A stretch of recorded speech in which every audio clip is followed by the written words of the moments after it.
Good afternoon, everybody. The podcast team brings greetings to all our wonderful followers who make this show possible. Are you surprised to see different faces? We have an amazing and intriguing show ready for you today. What's going to be on it? Hang in there. My name is Runa Dhawan. I'm the People Director at GCC India. Hi, I'm Sanjeev. I'm the Global Director for Operations at GCC. So together with Sanjeev, we are very excited to welcome you to the season finale of I Wish My Boss Told Me That. Now, what's going to be different about this episode? Today, the host becomes the guest.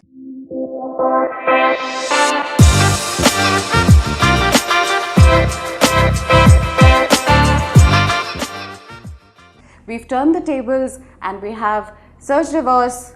Serge, how does it feel to be sitting on that side of the table?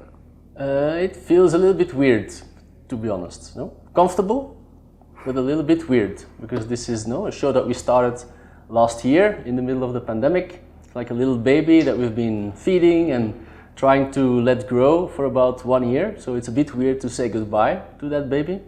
On the other hand, it's quite relaxing, because for the first time I'm sitting here a little bit more relaxed in the couch than I was in the previous episodes.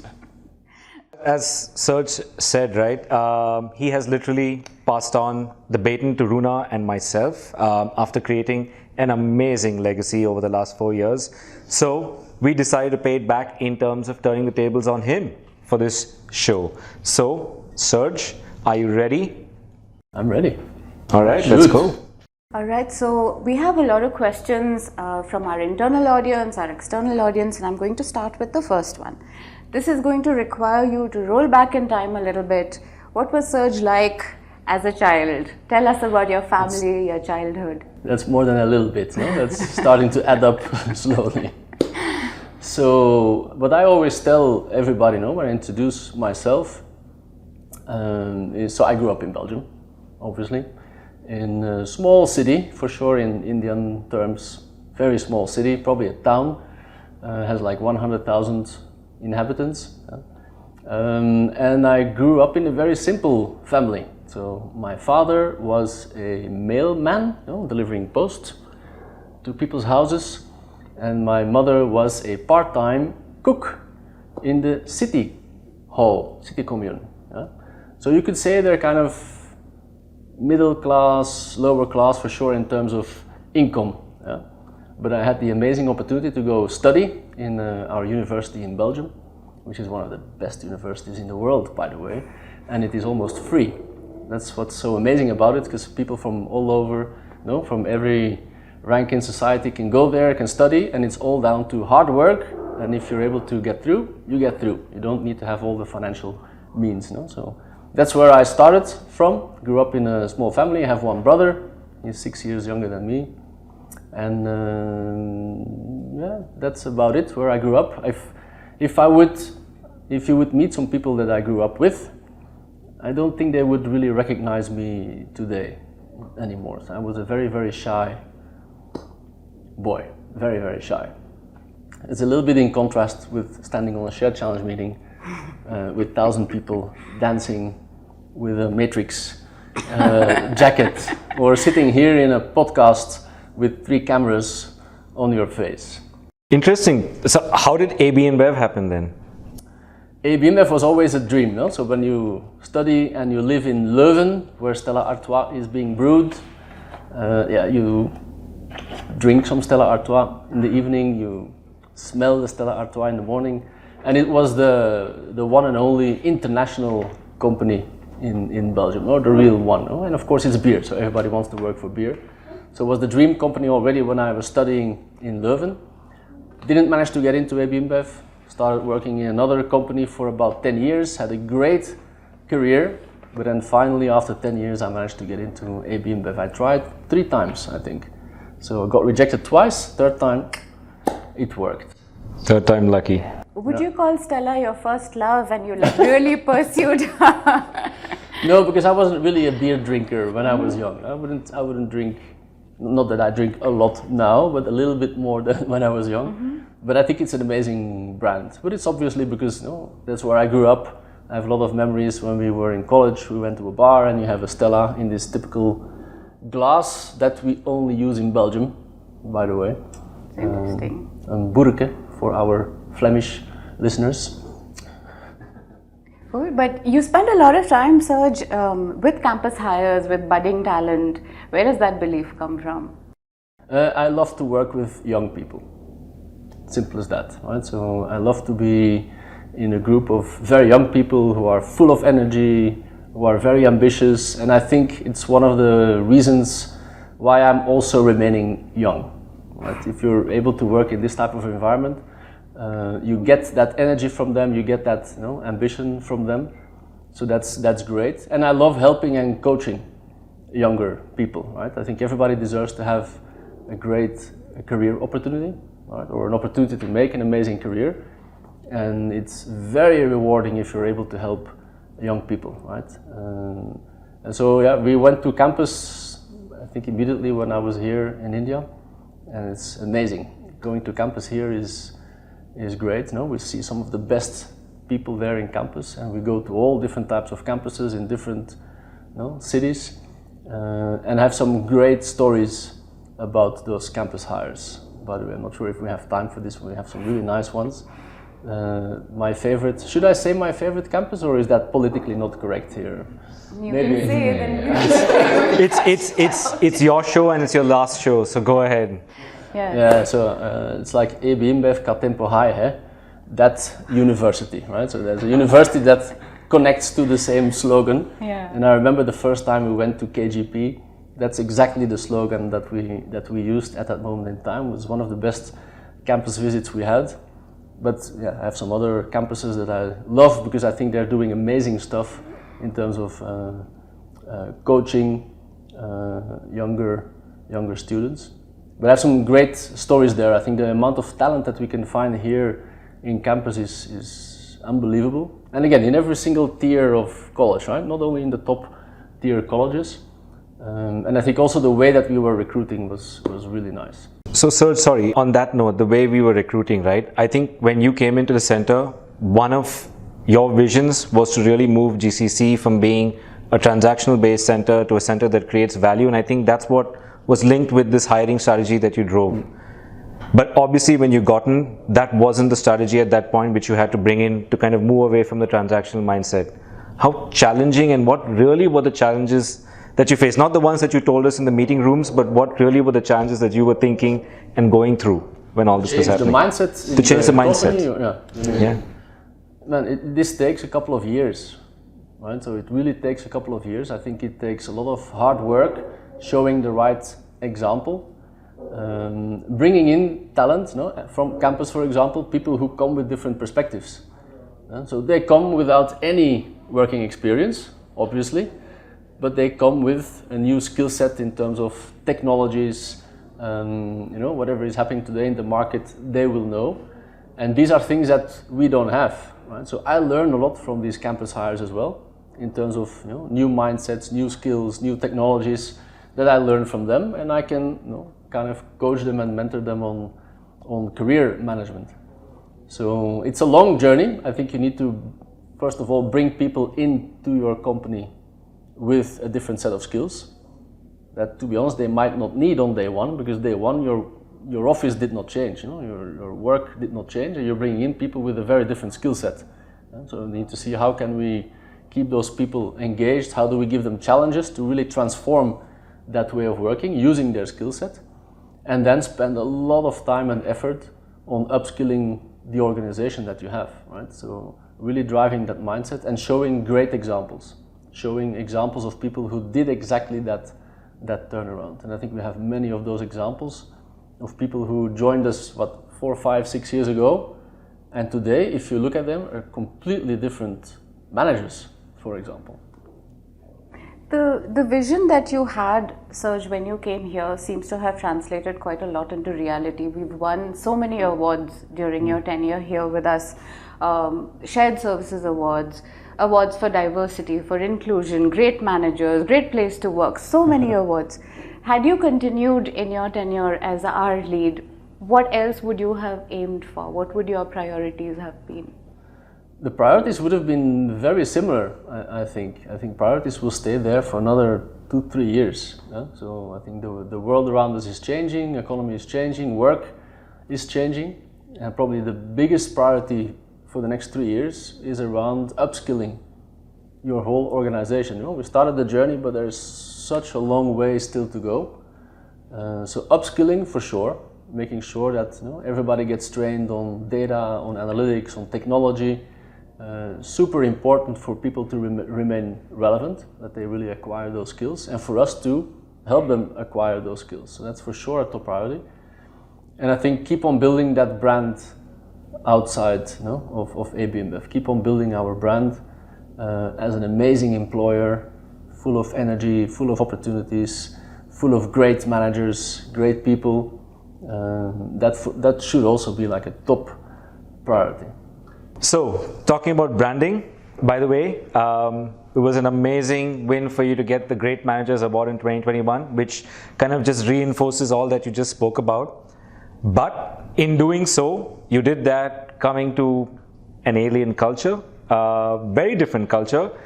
And of course, you must have faced a lot of challenges and probably cultural barriers. What were some of them that you really had to overcome? Yeah, well, I don't think it's cultural barriers. I would word it differently. I think the cultural shock is huge, of course, if you come from Western Europe, but it should never be a barrier. Maybe for some people they would see it as a barrier, because I know some expats who have left here after 6 months because they couldn't cope with all the huge differences that they would have to go through. But I love India, right? Already from day one, I think the country is an amazing country with incredible people. But the way I do, what I do when I do go on an international assignment is a couple of things. The first thing that I did is get a Hindi trainer. Was a very good Hindi trainer, by the way. He dropped by twice a week, I think, for like 2 hours of training. Again, don't ask some Hindi words because I did not practice. It really takes a little bit of practice to be able to say some words or some sentences. But I think that's one first thing that you always should do when you go into another country is learn the local language. Even if it's just a couple of words, a couple of sentences, the moment that you're able to say something in the local language, people will be like, wow, this is great. This person really wants to live in this country. So I think that's the first thing.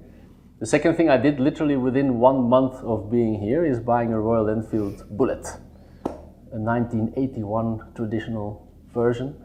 And I love riding the bike, going early Sunday morning, 4 o'clock, get up, drive to the Outer Ring Road, go to Nandi Hills, have a dosa afterwards.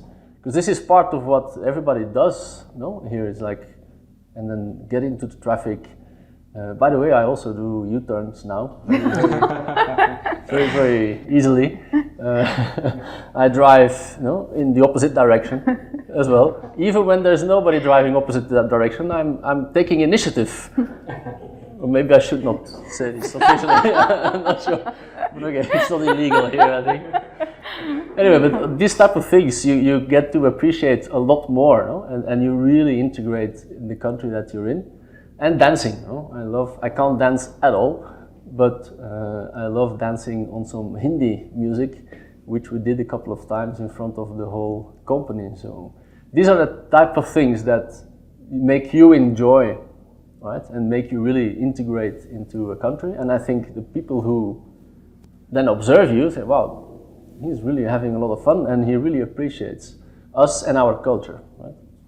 I also have but I can keep going on, but I have a Ganesha, in our house. We have the puja stuff in our house. So all of these things, I think, is great, learning about the culture and really applying them as well. On a slightly different topic, and I think I'm experiencing this, so this is going to be my personal, I wish my boss told me that.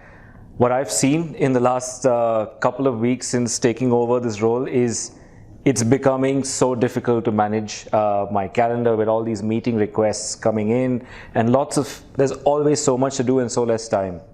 How did you manage that? The question is, how can you manage that? I noticed now as well, because my agenda is half empty. nowadays. A very different type of role, so I have time to think and to do stuff, whereas indeed in this role of leading a GCC, your agenda is super full. And I remember having like literally 3 rows of meetings in one day in your calendar, right? And even up until the last minute deciding, do I take this one or do I take that one? See, recognizable. I think it is difficult to manage, right? And you need to make choices at a certain moment in time. What I try to do as much as possible is create a 100-day plan. It's also one of the things that we started when I moved here to the GCC, is explain people how do I manage this 100-day plan. Very simple, look 3 months ahead, what are the things that I want to do in 3 months? I have it again now. I have 4 goals that I put for myself that I want to reach in 3, 4, 5 months. I try to visualize what is it that I really want to achieve, what is the most important, and then every week go through the routine of deciding, okay, what do I need to do to get one step closer? And based upon that, manage your agenda. And then you need to kick stuff out that doesn't belong there, right? So that doesn't fit in those goals. I wonder if I could break from script and ask you something. You're doing already, Sanjeev. so don't ask. Yes. So listening to that, right? So what I got from what Serge said in response to your question is 3 things: coach, plan, and dance. How excited are you about these 3 things? Coach and plan, very excited. But dancing, not at all, not at all. So, I think to deflect away from me, I'm going to actually go back to Serge, because Serge has danced a lot of numbers, Bollywood numbers, Collywood numbers, Tollywood numbers, right? So, Serge, in your 4 years of experience, which is that one Bollywood song or Tollywood or Collywood song that you really enjoyed shaking a leg to? There is one, that's the famous Malhari. Oh! It's the famous one. It is full of energy. I love watching the clip as well. It is so full of energy. And again, that is something that I love. I mean, people who know me know that I'm typically quite high energy. And so this song as well, right? Okay, I don't understand anything of the lyrics, so I don't know what it is about. But it's full of energy, people are dancing, and we did that performance once on the Shared Challenge meeting, which was just amazing. So I need to thank my dance coach, of course. He knows what I'm talking about. So Ranveer, if you're watching, that's free publicity for you. All right, next question. Yes, the next question, actually great segue from what we're talking about. So people see you so energized, passionate, full of work and things like that, a lot of drive. What about the balance? How do you manage home? It'd be a great takeaway for our audience. That's a good question. It's like a work-life balance question. How do you manage work-life balance? So I don't think work-life balance exists. And I don't mean that by saying that you should not have a good life outside of work. I see work as part of life. So I think a lot of people say, I want to have an amazing work-life balance, I'm going to work and I'm going to have a life. I think that's a very strange view, because you're spending 8, 9, 10 hours a day at work, so I hope this is part of your life and this is something that you really like to do. Otherwise, you're kind of wasting your life. Yeah? So I think the first thing to have a good work-life balance is make sure that you do a job that you really like. That's the first thing you need to do. If you don't like it, change jobs, because you're never going to have a great work-life balance. And the second thing is that it's not 2 things that if I have great work, I'm going to sacrifice my life and the other way around. I don't think that's the case either. What will happen is that you will have certain periods in your life where you're going to spend a lot of time working. I remember the first 2 years in GCC, I was working 14 hours a day. Right? I would arrive here at like noon, I would leave at 2 a.m., 3 a.m., get home at night, sleep until hopefully 9 o'clock in the morning. My kids would have gone to school already. I would still see my wife maybe for 2 hours. I would go back to the office. So the whole week I would not see my kids. But on the weekend, I don't work. I don't open my laptop. I don't do emails. I would be doing stuff with the family. Right? So this work-life balance for me is about defining what are the things that you want to do with your family with your friends, for yourself, and for work, and make sure you do something in each of those areas. It doesn't mean to me that I work only 8 or 9 hours a day. And sorry, I'm also going to take the opportunity of going a bit off script. So when you started, I wish my boss told me that. You obviously did it with the intent to kind of really help a lot of the budding talent out there to learn in an accelerated manner, maybe some of the opportunities that you didn't get or we didn't get. But at the same time, with all the shows that you've done, right? When you went through the shows, you probably also had your moment of, I wish my boss told me that in one of the shows, right? Which one of those shows would you pick out and say, oh wow, this is really content, I wish my boss told me? And it can't be a show which you did with any of the famous personalities or celebrities. You have to pick one of those shows there. Like you, basically. Can't be yours. Yeah, that would also be good, but anyway. So an episode where I also learned something that I realized, I wish my boss told me that. Whew. I need to think back. There were a couple of those. I think some amazing stories. There was one episode, I'm trying to remember now what the whole lesson was. It was the chicken lizard. Santi. Chicken dichotomy. Dichotomy. Yes. The chicken and the lizard. But I even forgot. I don't want to say, but I thought it would be more memorable. It's very memorable, see, because I still know it. But what was this about again? I think it was a great point, no? With a lot of eggs and only one egg and something like that. So maybe cut this one out. Then, what else? There's another episode that I learned stuff, but this one we never aired. That's an episode that didn't make it to the to the official records. What is the lesson though? The lesson from that episode is don't be too casual. That episode was too casual. So there was another guest, I will not name him here, but one of my team members. So now you can go and see which of my team members never made it to the official one. And it was a great episode. By the way, I learned a lot from him. So it was Alex. Let's just say Alex VW, blonde Alex. And I think one thing that he does extremely well is stakeholder management. Is managing your stakeholders in your job and keeping them up to date about what you're doing. So what is it that you're doing? So he would have one-to-ones once a month with his key stakeholders, at a VP level, right? So very senior people that he would give once a month. He would give an update. This is what we've been doing. These are the results. These are the achievements. This is the plan for next month. And he would do this month in, month out with an extreme discipline. And that's something that, to be honest, I never really did a lot. And I think it helps a lot in your career if you give that visibility to what you're doing, right? Because people need to know what you're doing, the results you're achieving.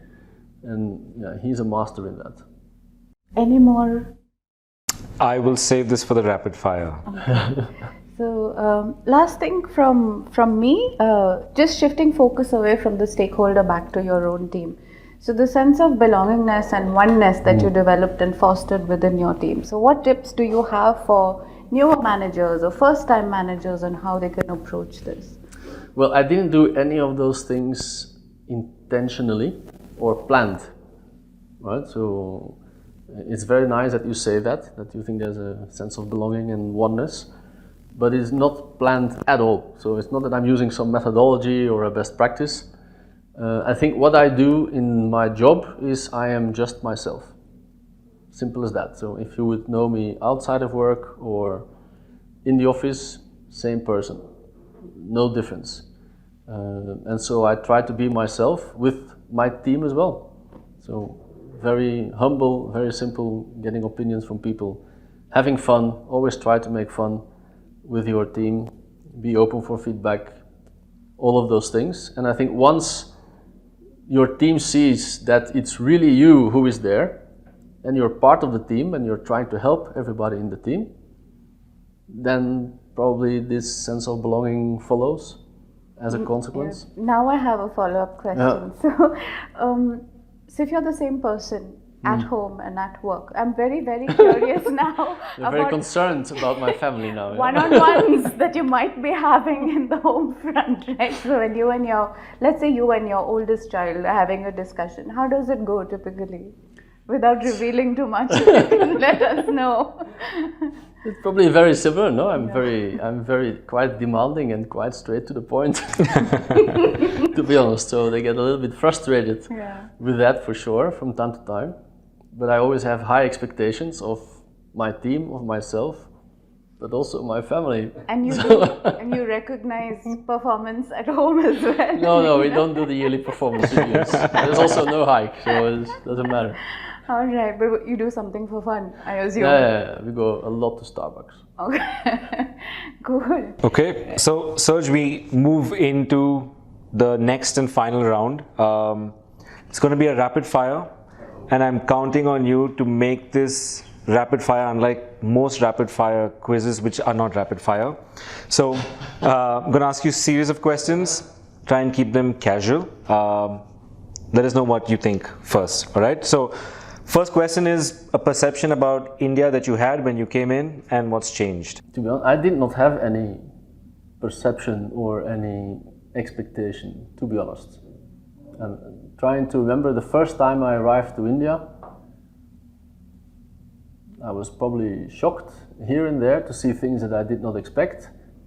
But at the same time, you see incredibly beautiful things. So I don't really have any expectations that are completely shattered. I think India, much more than 4 or 5 years ago, I think it's an incredible country. And I think one day I'll probably live here again. Oh, awesome. Nice. So look forward to that. So on that note, now that you visited India, which probably was on your bucket list a few years back, what do you now have on your bucket list of countries to visit? For sure, Japan. No? Of course, we were making this list of countries that we would visit while we would live in India. You can go and explore Asia until COVID hit. So we had our to-do list. In fact, it was funny because we had a to-do list on our fridge that all our friends were quite surprised was our to-do list. It said to do Japan in spring. Vietnam, you have this amazing bay in Vietnam that we wanted to do. Himalayas we did, but for sure I want to go back to the Himalayas. So some of the amazing nature here in Asia. Okay, your favorite movie, and it can't be Matrix. Why? Oh. It's the Matrix. There's no other movie than the Matrix. Okay, so if what would you consider the most interesting thing in your wallet right now? I don't have a wallet. Question edited out. So wait, because this is an interesting one. This is an interview question, by the way. I'm not sure if you know, but this is an interview question. So this is my wallet. See? That's it. The card is the most interesting thing. That's all. But by the way, an interview question that I asked one of our colleagues, and he will know when I'm talking about this. I asked him exactly that question, so show me your wallet. Interesting. But let's say you didn't do this role in ABI, or let's say not even this profession. What would you have then chosen? I have no clue, to be honest. The only thing that I know, so I never really knew what I wanted to do. I had no clear goal of this type of role or this type of career. The only thing that I can remember was I was really small. I was always dreaming about driving a truck and being a truck driver. I think probably because it's nice, you get to see a lot of countries, you can drive around. So truck driver probably. And then ABI came and then you were forced to dream big. Yeah. So there are big trucks also. if you could have an unlimited supply of one thing, what would it be? More energy? Is that possible?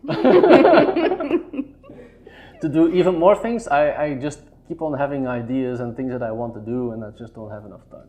Yeah, but for your kind of energy, I think you need to have more than 24 hours in a day. So, yeah. And then finally, if you could have dinner with a famous person, who would that be? It has to be Barack Obama. It's a very inspirational person. I think what he has achieved in his life, becoming a president from his background, family-wise, I think the principles that he has in terms of raising his family, just wow, a lot of respect. So I'd love to have a conversation with him over a nice dinner with a good beer like Triple Carmelite. Is Barack listening? That's the thing. He's invited, by the way, to a dinner or lunch here in Bangalore. Super fun. This was great. We learned so many things we didn't know about you, Serge, and thank you so much for being such a sport. All the best in your new role, in anything you decide to do in the future. We look forward to you coming back to the GCC at some point. So I guess this brings us to the end of season 1. Stay tuned for season 2. Lots of exciting things to come up. Lots more happening. And with that, thank you very much, Serge. Thank you, Sanjeev. And goodbye, audience. Until we meet again. Thank you. All right, that's a wrap.